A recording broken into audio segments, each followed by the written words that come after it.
বিহাৰীয়ে nonsense বুলি ক'ব পৰা হ'ল আজি বিহাৰীয়ে অসমত আহি অসমীয়া গবেগ ধ্বনি দিব পৰা হ'ল আপোনালোকে সেই কথাটো বিবেচনা কৰি চাওক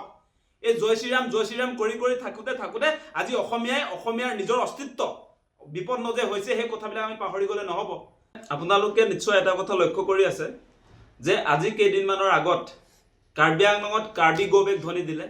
আৰু যোৱাকালি আপোনালোকে নিশ্চয় দেখা পালে গুৱাহাটীৰ মাজমজিয়াত আৰ্যনগৰত অসমীয়া গবেগ ধ্বনি বহিৰাগত বিহাৰীয়ে দিব পৰা হ'ল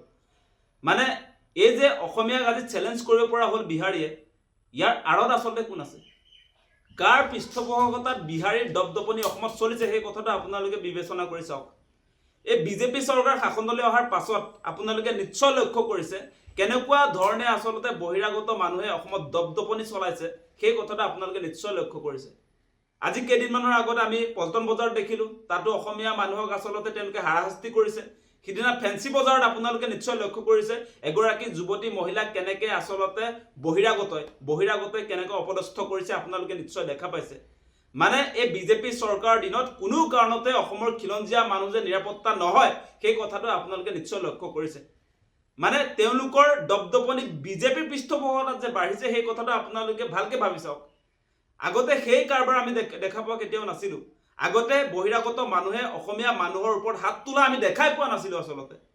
আমি প্ৰথমবাৰৰ কাৰণে দেখিলো যেতিয়া বিজেপি চৰকাৰ 2016 চনত শাসনলৈ আহিলে তেতিয়া চিলাপথাৰত সুবোধ বিশ্বাসৰ নেতৃত্বত আচলতে লংকাকাণ্ড সংঘটিত কৰা হৈছিল তাত আছুৰ কাৰ্যালয় লণ্ডভণ্ড কৰি দিয়া হৈছিল তাত আমাৰ স্বনামধন্য ভূপেন হাজৰিকা জ্যোতিপ্ৰসাদ আগৰৱালা বিষ্ণু ৰাভাৰ ফটো ফালি চিৰি আচলতে তেওঁলোকে কেনেকুৱা এটা পৰিস্থিতিৰ সৃষ্টি কৰিছিল আপোনালোকে নিশ্চয় মনত ৰাখিছে মানে এই বিজেপি চৰকাৰ মানে বহিৰাগতৰ চৰকাৰ হেতুহে মই বুজি পাইছো আমি দেখি আছো এই ঘটনাবিলাক যে বিজেপিৰ দিনত এই বহিৰাগত বিলাকে নিজকে আসলে মালিক বুলি বিবেচনা কৰে আৰু আমাৰ অসমীয়া খিলঞ্জীয়া মানুহক তেওঁলোকে লেবাৰ আসলতে আমাৰ মানুহবিলাকক তেওঁলোকে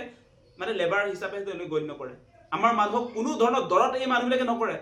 কোনো ধৰণৰ দায়বদ্ধতা যে অসমৰ খিলঞ্জীয়া মানুহক যি ধৰণৰ ৰেসপেক্ট তেওঁলোকে দিব লাগে যি ধৰণৰ সন্মান তেওঁলোকে দিব লাগে সেই সন্মান কেতিয়াও বিহাৰীয়ে নিদিয়ে কালি হোৱাট ননসেন্স বুলি কৈ দিছে আমাৰ এই হালৈ উপাধিৰ মানুহজনক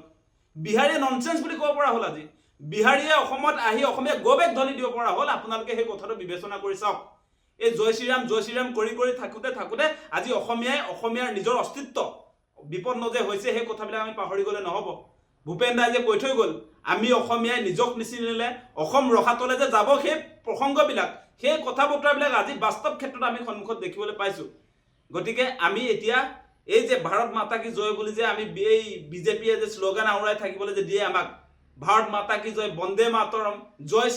শ্ৰীৰাম কৰি আমি হিন্দু হ'বলৈ গৈ এতিয়া আমি অসমীয়া বিলাকে আসলে মাৰ খাবলগীয়া হৈছে হেতুৱে হৈছে এতিয়া হিন্দু বুলি কৈ এতিয়া আমাৰ অসমীয়া মানুহক তেওঁলোকে মাৰপিট কৰিবলৈ আজি প্ৰতিটো মুহূৰ্তত আপোনাৰ কোনো ধৰণৰ কুণ্ঠাবোধ কৰা নাই কোনো কেৰেপে কৰা নাই আপোনালোকে নিশ্চয় লক্ষ্য কৰিছে গতিকে এই মুহূৰ্তত অসমীয়া মানুহে এটা কথা আসলে হকিয়াই দিব লাগে যে বিজেপি চৰকাৰ হকিয়াব লাগে কি হয় এইকিটা এই বিজেপি মানুহবিলাকে এটা নতুনকৈ আসলে নীতি শিক্ষা দিবলৈ আহে যে কোনোবা মানুহৰ বেলেগ কোনো পৰিকল্পনা কেৱল বিজেপিৰ আছে তেওঁলোকৰ ছত্ৰছায়াত তেওঁলোক যে আপোনাৰ এই বিহাৰী মাৰোৱাৰী যিবিলাক বহিৰাগত যিবিলাকে অসমীয়া হ'ব পৰা নাই অসমত থাকি সেই মানুহবিলাকৰ বেকগ্ৰাউণ্ডত এই বিজেপিৰ মানুহবিলাক থকাৰ কাৰণে তেওঁলোকে দপদপাই আছে অসমত এই বিজেপি চৰকাৰখনৰ কাৰণে যে আমাৰ অসমৰ খিলঞ্জীয়া মানুহবিলাকে এতিয়া মাৰ খাবলগীয়া হৈছে প্ৰতিটো মুহূৰ্তত সেই কথাটো আপোনালোকে বিবেচনা কৰি চাব বিজেপি মানে মই সেই কথাটোৱে বুজি পাওঁ যে বহিৰাগতৰ চৰকাৰ এখন আচলতে বহিৰাগতৰ চৰকাৰ এতিয়া সেই গুপ্তা উপাধিৰ মানুহ এজনকতো আপোনাৰ গুৱাহাটীৰ মাজমজিয়াত বিধায়ক বনাই পেলালে আজি হাৰিয়ানাৰ পৰা মানুহ আহি ইয়াত অসমততো কেবিনেট মন্ত্ৰী হৈ যায় আজি অসমৰ ভৱিষ্যত নিয়ন্তা আজি অশোক সিংঘাল সমষ্টি ডিলিমিটেশ্যন কৰাৰ তেওঁৰ ওচৰত পাৱাৰ থাকে অসমৰ খিলঞ্জীয়া মানুহৰ হাততো সেই ক্ষমতাটো নাথাকে আজি অসমৰ কোনোবা শৰ্মা দাস গগৈ কোনোবা এজন বিহাৰত আপোনাৰ কেবিনেট মন্ত্ৰী হৈ তাত ডিলিমিটেশ্যন কিবা কৰি আছেগে নেকি সমষ্টি পুনৰ নিৰ্ধাৰণ বিহাৰত কৰিব পাৰিছেনে আজি আপোনালোকে দেখিব গুৱাহাটীত চাব গুৱাহাটীৰ মূল যিবিলাক চেণ্টাৰ সেই চেণ্টাৰবিলাক আজি বহিৰাগত মানুহৰ কবলত গুচি গ'ল তেওঁলোকৰ আণ্ডাৰত গুচি গ'ল এতিয়া অসমৰ